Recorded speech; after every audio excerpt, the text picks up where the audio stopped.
Menjelang puncak KTT G20 di Bali pada 15 sampai 16 November 2020, sejumlah negara mulai warawiri mempersiapkan pasukan pengamanan bagi masing-masing kepala negara. Selain mendapat pengamanan khusus dari Indonesia sebagai tuan rumah, setidaknya 17 negara ini juga mempersiapkan pasukan khusus atau pas pampres untuk menjaga presiden mereka. Namun yang mengejutkan, Amerika Serikat dilaporkan berencana menempatkan 6 pesawat B-52 dengan kemampuan menjatuhkan bom nuklir di sebuah pangkalan udara yang hanya berjarak 800 km dari Nusa Tenggara Timur.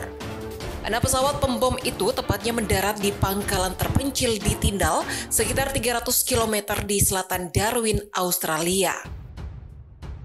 Menurut laporan tersebut, Pentagon berusaha membangun fasilitas operasi skuadron yang akan mencakup pusat pemeliharaan dan area parkir yang cukup untuk 6 unit pesawat B-52 di pangkalan udara Tindal. Informasi ini pun cukup meresahkan Indonesia, terutama karena manuver Amerika ini bertepatan dengan konferensi G20 yang diselenggarakan di Bali. Dalam KTT itu, setidaknya 17 kepala negara akan hadir, termasuk China yang merupakan rival Amerika. Tak hanya itu, Presiden Rusia Vladimir Putin juga dikonfirmasi akan datang ke Indonesia jika situasinya memungkinkan. Manuver Amerika ini pun ditanggapi pihak Indonesia. Juru bicara Kementerian Luar Negeri Teuku Faizasyah menegaskan, Indonesia tetap memantau segala kejadian yang dapat menimbulkan tantangan geopolitik baru.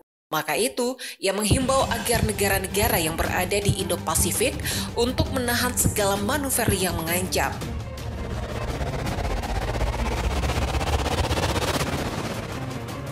Pemerintah Cina ikut menanggapi gerakan militer Amerika itu. Cina marah atas rencana Amerika Serikat mengerahkan pesawat pengebom nuklir B-52 ke Australia. Menurut Beijing, langkah Washington ini akan memicu perlombaan senjata di kawasan regional. Apalagi pesawat ini mampu mengirimkan senjata nuklir dan konvensional dengan jangkauan tempur lebih dari 14.000 km. Hu Xijin, mantan pemimpin redaksi Global Times yang dikelola Partai Komunis Cina, juga mengeluarkan peringatan yang tidak menyenangkan kepada Australia. Menurutnya, Australia perlu menanggung risiko dan langkah Amerika tersebut.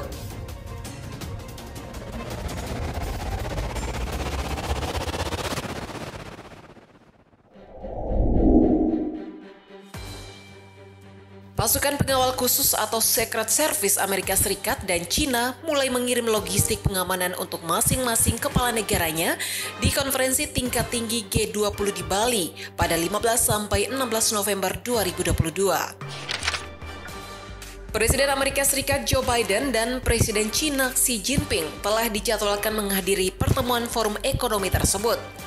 Pesawat militer Amerika Serikat sudah mulai melakukan loading dock atau bongkar muat kebutuhan logistik pengamanan Presiden Amerika Serikat Joe Biden di Base Ops Lapangan Udara Ngurah Rai Badung, Bali. Alat-alat pengamanan Presiden Amerika Serikat diangkut menggunakan pesawat militer jenis C-17 Globemaster sejak 8 sampai 9 November 2022. Sebelumnya, pihak Secret Service Amerika Serikat sudah intens berkomunikasi dengan TNI untuk mengetahui kebutuhan mereka selama berada di Bali. Di sisi lain, China mengirim kebutuhan logistik pengamanan presiden menggunakan pesawat kargo sipil, bukan pesawat militer. Hal serupa juga dilakukan Arab Saudi untuk pengamanan Raja Salman bin Abdulaziz dan rombongan yang dijadwalkan hadir dalam pertemuan internasional tersebut. Adapun kebutuhan logistik pengamanan kepala negara yang telah dikirim itu, diantaranya senjata api, peralatan komunikasi, dan alat detektor. Seluruh logistik pengamanan itu disimpan di hotel tempat menginap masing-masing kepala negara tersebut.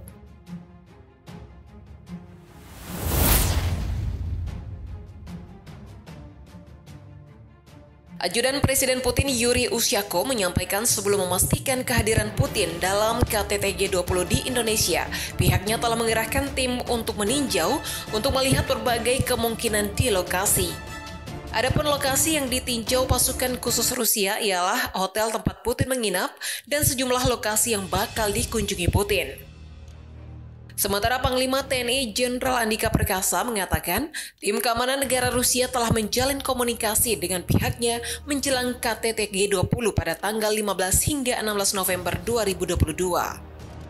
Hal itu disampaikan Andika usai memimpin apel bersama Kapolri Jenderal Listio Sigit Prabowo dalam operasi Puri Agung 2022 pengamanan KTT G20 yang digelar Polri di lapangan Niti Mandala Denpasar pada Senin 7 November 2022.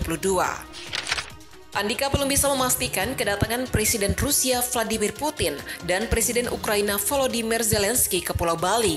Namun pihak pengawal khusus atau Secret Service Rusia sudah menjalin komunikasi menjelang KTT G20. Andika tak bisa berkomentar banyak terkait potensi konflik Rusia dan Ukraina. Dia mengatakan saat ini pihaknya fokus pada pengamanan dan memastikan keberadaan para pemimpin negara yang hadir bisa nyaman dan aman selama mengikuti KTT G20 di Bali.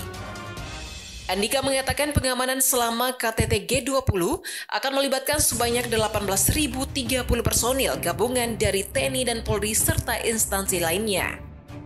Sementara untuk pengamanan di laut, TNI menurunkan 13 kapal perang Republik Indonesia dan ditempatkan atau diparkir di perairan Nusa Dua Kabupaten Badung atau di dekat Hotel The Apurva Kempinski Nusa Dua.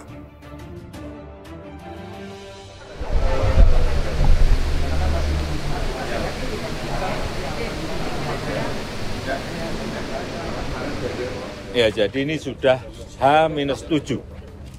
Saya sudah cek dari pagi tadi sampai titik-titik yang paling kecil, sudah kita cek semuanya. Dan saya ingin menyatakan kita siap menerima tamu-tamu G20. Dari list negara, tamu negara yang hadir, konfirmasinya siapa aja Pak yang sudah hadir Pak? Yang akan hadir Pak? Sampai hari ini 17 kepala negara pemerintahnya akan hadir. Termasuk Putin dan Zelensky nggak Pak? Termasuk Putin? Pak Putin sudah ada konfirmasi? Beberapa hari yang lalu saya juga sudah berbicara lewat telepon dengan Presiden Putin dan Presiden Zelensky. Beliau menyampaikan akan hadir kalau kondisinya memungkinkan. Kondisi memungkinkan itu seperti apa Pak? Ya tanya ke beliau, beliau yang menyampaikan bahwa beliau akan hadir apabila kondisinya memungkinkan. Tapi kalau enggak nanti misalnya seperti kemarin Presiden Zelensky mungkin akan minta virtual. Ya. Kalau Joe Biden sama Xi Jinping juga Pak, pasti ya Pak? Sudah, itu sudah yang sudah pasti 17. Ya. Saya kira dalam posisi normal itu biasanya yang hadir juga 17-18. Ini posisi yang tidak normal, dunia sangat sulit, semua negara sangat sulit. Kalau kehadirannya sampai sejumlah itu saya kira sudah sangat bagus, ya.